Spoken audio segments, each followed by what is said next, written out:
नमस्कार मेरे प्यारे और सबसे अच्छे साथियों। आज इस वीडियो में हम आपको बताने वाले हैं कि कर्म क्या है और कर्म किसे कहते हैं। दोस्तों, इस कहानी को बहुत ध्यान से सुनिएगा और समझिएगा। तो आइए इस कहानी को शुरू करते हैं। एक बार महात्मा गौतम बुद्ध के शिष्य ने उनसे पूछा कि कृपया हमें यह बताएं कि कर्म क्या है और कर्म किसे कहते हैं। तो उसके बाद महात्मा गौतम बुद्ध ने अपने शिष्य से कहा कि कर्म को समझने के लिए मैं तुम्हें एक कहानी सुनाता हूँ। इस कहानी से तुम समझ जाओगे कि कर्म क्या है और कर्म किसे कहते हैं।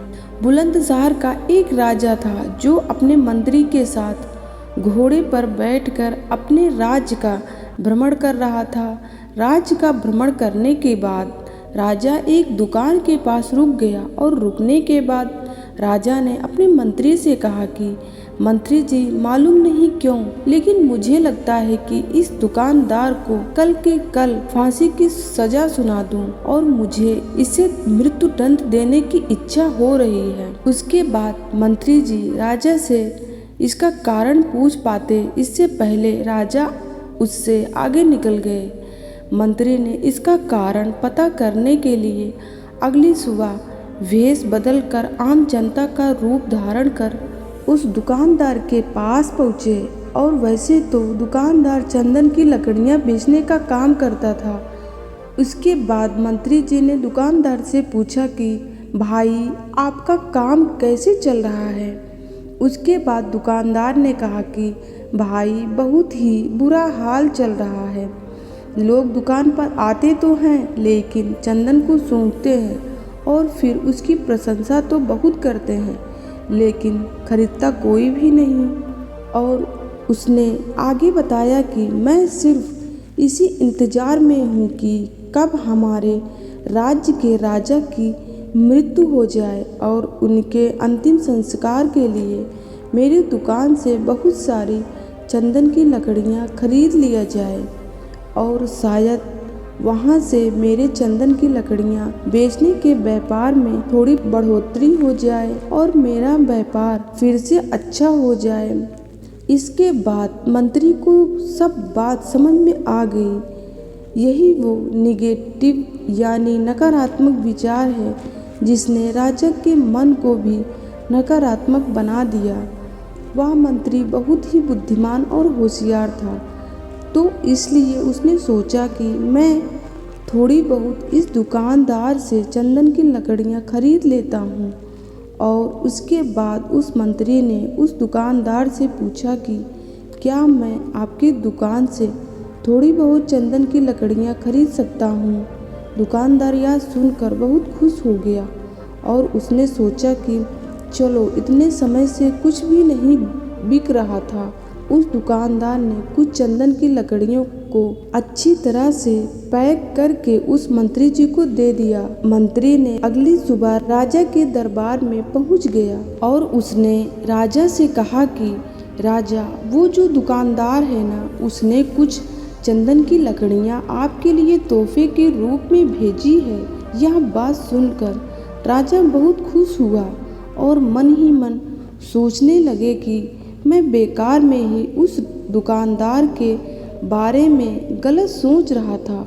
और उसने उन चंदन की लकड़ियों को हाथ में ले लिया और उसने उन चंदन की लकड़ियों को बहुत ही अच्छी तरह से सूंघ लिया और उसमें से बहुत ही अच्छी सुगंध आ रही थी। राजा इससे बहुत ही ज़्यादा खुश हुआ। राजा ने अपने मंत्री के हाथों उस दुकानदार के लिए कुछ सोने के सिक्के भेज दिए। उसी आम जनता का रूप धारण करके मंत्री जी अगली सुबह उस दुकानदार के पास चले गए और उसने वह सोने के सिक्के उस सोने के सिक्कों को उस दुकानदार को दे दिए। उसके बाद दुकानदार बहुत खुश हुआ और मन ही मन उसने सोचा कि मैं बेवजह अपने राज्य के राजा के बारे में गलत सोच रहा था। राजा तो बहुत ही ज्यादा दयालु हैं। और यहीं पर महात्मा गौतम बुद्ध जी ने कहानी को खत्म किया। ये कहानी जब खत्म हुई तब गौतम बुद्ध ने अपने शिष्यों से कहा कि अब आप बताएं कि कर्म क्या होता है। तब गौतम बुद्ध जी के सभी शिष्यों ने जवाब देते हुए कहा कि शब्द ही हमारे कर्म होते हैं और हम जो भी कर्म करते हैं वही हमारे कर्म होते हैं और जो हमारी भावनाएं होती हैं वही हमारे कर्म होते हैं। महात्मा बुद्ध जी ने सभी शिष्यों के जवाब को सुनने के बाद महात्मा बुद्ध जी ने कहा कि आपके विचार ही आपके कर्म हैं। अगर आपने अपने खुद के विचारों पर नियंत्रण पाना सीख लिया तब आप एक महान इंसान बन जाते हैं। जब आप अच्छा सोचते हैं तब आपके साथ अच्छा ही होता है और वो होता ही रहेगा। दोस्तों, इसलिए मैं भी आपसे यही कहना चाहते हैं कि अच्छा सोचेंगे तो दूसरों के लोग भी अपने आप आपके बारे में अच्छा सोचने लग जाएंगे। उम्मीद करते हैं दोस्तों मेरी ये छोटी सी कहानी आपको पसंद आई होगी। दोस्तों, यदि आप चाहते हैं कि यह गौतम बुद्ध जी की बातें और लोगों तक पहुँचे तो इसे अपने दोस्तों के साथ शेयर जरूर करें। दोस्तों, यदि ये कहानी आपको पसंद आई हो तो प्लीज़ मेरे चैनल को सब्सक्राइब जरूर करें। इन्हीं बातों के साथ हम आपसे फिर मिलेंगे ऐसे ही एक नई कहानी के साथ। तब तक के लिए आप जहाँ भी रहिए खुश रहिए और खुशियाँ बांटते रहिए। आपका बहुमूल्य समय हमें देने के लिए दिल से धन्यवाद।